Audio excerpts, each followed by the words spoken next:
Rue Plumet. Chapter 1, The House with a Secret. About the middle of the last century, a Chief Justice in the Parliament of Paris having a mistress and concealing the fact. For at that period the grand seigneurs displayed their mistresses, and the bourgeois concealed them. Had a little house built in the Faubourg Saint-Germain, in the deserted Rue Blomet, which is now called Rue Plumet, not far from the spot which was then designated as Combat des Animaux. This house was composed of a single-storied pavilion, 2 rooms on the ground floor, 2 chambers on the first floor, a kitchen downstairs, a boudoir upstairs, an attic under the roof, the whole preceded by a garden with a large gate opening on the street. This garden was about 1.5 acres in extent. This was all that could be seen by passers-by. But behind the pavilion there was a narrow courtyard. And at the end of the courtyard a low building consisting of 2 rooms and a cellar, a sort of preparation destined to conceal a child and nurse in case of need. This building communicated in the rear by a masked door which opened by a secret spring, with a long, narrow, paved winding corridor, open to the sky, hemmed in with 2 lofty walls, which, hidden with wonderful art, and lost as it were between garden enclosures and cultivated land, all of whose angles and detours it followed, ended in another door, also with a secret lock which opened a quarter of a league away, almost in another quarter, at the solitary extremity of the Rue du Babylone. Through this the Chief Justice entered, so that even those who were spying on him and following him would merely have observed that the Justice betook himself every day in a mysterious way somewhere, and would never have suspected that to go to the Rue de Babylone was to go to the Rue Blomet. Thanks to clever purchasers of land, the magistrate had been able to make a secret, sewer-like passage on his own property, and consequently, without interference. Later on, he had sold in little parcels, for gardens and market gardens, the lots of ground adjoining the corridor. And the proprietors of these lots on both sides thought they had a party wall before their eyes, and did not even suspect the long, paved ribbon winding between 2 walls amid their flower beds and their orchards. Only the birds beheld this curiosity. It is probable that the linnets and tomtits of the last century gossiped a great deal about the Chief Justice. The pavilion, built of stone in the taste of mansard, wainscoted and furnished in the Watteau style, rocaille on the inside, old-fashioned on the outside, walled in with a triple hedge of flowers, had something discreet, coquettish, and solemn about it, as befits a caprice of love and magistracy. This house and corridor, which have now disappeared, were in existence 15 years ago. In '93 a coppersmith had purchased the house with the idea of demolishing it, but had not been able to pay the price. The nation made him bankrupt, so that it was the house which demolished the coppersmith. After that, the house remained uninhabited, and fell slowly to ruin, as does every dwelling to which the presence of man does not communicate life. It had remained fitted with its old furniture, was always for sale or to let, and the 10 or a dozen people who passed through the Rue Plumet were warned of the fact by a yellow and illegible bit of writing which had hung on the garden wall since 1819. Towards the end of the Restoration, these same passers-by might have noticed that the bill had disappeared, and even that the shutters on the first floor were open. The house was occupied, in fact.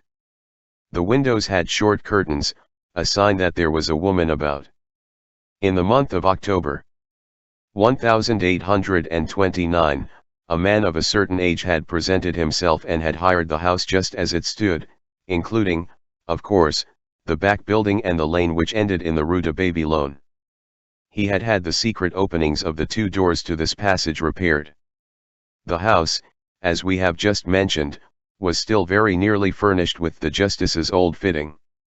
The new tenant had ordered some repairs, had added what was lacking here and there, had replaced the paving stones in the yard, bricks in the floors, steps in the stairs, missing bits in the inlaid floors and the glass in the lattice windows, and had finally installed himself there with a young girl and an elderly maidservant, without commotion, rather like a person who is slipping in than like a man who is entering his own house.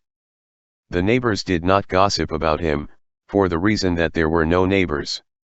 This unobtrusive tenant was Jean Valjean, the young girl was Cosette.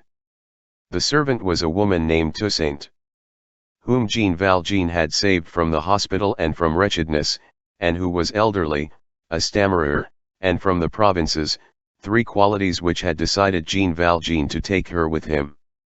He had hired the house under the name of M. Fauchelevent, independent gentleman. In all that has been related heretofore, the reader has, doubtless, been no less prompt than Thénardier to recognize Jean Valjean. Why had Jean Valjean quitted the convent of the Petit Picpus? What had happened? Nothing had happened. It will be remembered that Jean Valjean was happy in the convent, so happy that his conscience finally took the alarm. He saw Cosette every day. He felt paternity spring up and develop within him more and more. He brooded over the soul of that child. He said to himself that she was his. That nothing could take her from him. That this would last indefinitely. That she would certainly become a nun. Being there too gently incited every day. That thus the convent was henceforth the universe for her as it was for him. That he should grow old there, and that she would grow up there, that she would grow old there, and that he should die there.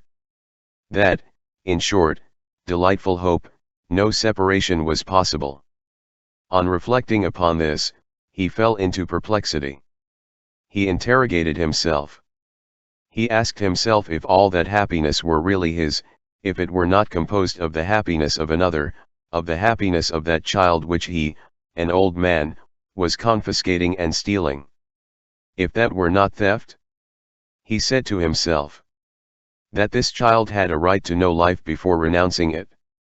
That to deprive her in advance, and in some sort without consulting her, of all joys, under the pretext of saving her from all trials, to take advantage of her ignorance of her isolation, in order to make an artificial vocation germinate in her, was to rob a human creature of its nature and to lie to God.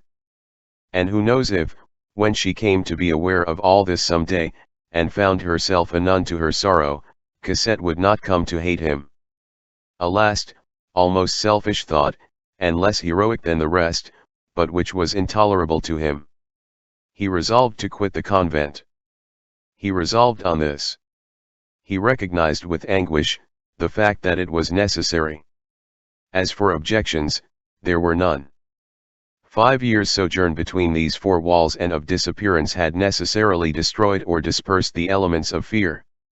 He could return tranquilly among men. He had grown old, and all had undergone a change. Who would recognize him now? And then, to face the worst, there was danger only for himself, and he had no right to condemn Cosette to the cloister for the reason that he had been condemned to the galleys. Besides, what is danger in comparison with the right? Finally, nothing prevented his being prudent and taking his precautions. As for Cosette's education, it was almost finished and complete. His determination once taken, he awaited an opportunity. It was not long in presenting itself. Old Fauchelevent died. Jean Valjean demanded an audience with the revered prioress and told her that, having come into a little inheritance at the death of his brother, which permitted him henceforth to live without working, he should leave the service of the convent and take his daughter with him. But that, as it was not just that Cosette, since she had not taken the vows, should have received her education gratuitously, he humbly begged the reverend prioress to see fit that he should offer to the community, as indemnity, for the 5 years which Cosette had spent there, the sum of 5,000 francs. It was thus that Jean Valjean quitted the convent of the Perpetual Adoration. On leaving the convent, he took in his own arms the little valise, the key to which he still wore on his person, and would permit no porter to touch it. This puzzled Cosette, because of the odor of embalming which proceeded from it. Let us state at once, that this trunk never quitted him more. He always had it in his chamber. It was the first and only thing sometimes, that he carried off in his moving when he moved about.